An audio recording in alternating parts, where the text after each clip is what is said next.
আবারও একবার বিমানে বিপত্তি, এবার তা ঘটল আমেরিকায়। মার্কিন এয়ারলাইন্সের বিমানটি ডেনভার আন্তর্জাতিক বিমানবন্দর থেকে উড়ানের সময় ল্যান্ডিং গিয়ারে আগুন ধরে যায়। আতঙ্ক ছড়িয়ে পড়ে যাত্রীদের মধ্যে। যদিও জানা গিয়েছে 173 জন যাত্রী এবং পাইলট সহ 6 ক্রুকে নিরাপদে দুর্ঘটনাগ্রস্ত বিমান থেকে বের করে আনা সম্ভব হয়েছে। বড়সড় দুর্ঘটনা এড়ানো গিয়েছে বলে জানা গেছে। ডেনভার আন্তর্জাতিক বিমানবন্দরের রানওয়ের মুহূর্তের মতো ধোঁয়ায় ভরে যায়।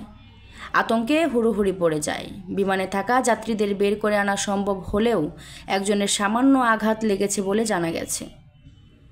বোয়িং 737 ম্যাক্স 8 এয়ারক্রাফটটি মিয়ামি যাচ্ছিল, কিন্তু টেক অফের সময়ে ঘটে যায় এই অঘটন। ঘটনার সময় একাধিক ভিডিও সামনে এসেছে, যেখানে দেখা যাচ্ছে আতঙ্কিত যাত্রীরা কিভাবে প্রাণ বাঁচাতে চেষ্টা করছেন। তাদের সকলকে এক এক করে স্লাইড করিয়ে এয়ারক্রাফটটি থেকে বের করে আনার দৃশ্য ক্যামেরাবন্দি হয়েছে, যদিও সেই ভিডিওগুলি সত্যতা যাচাই করেনি।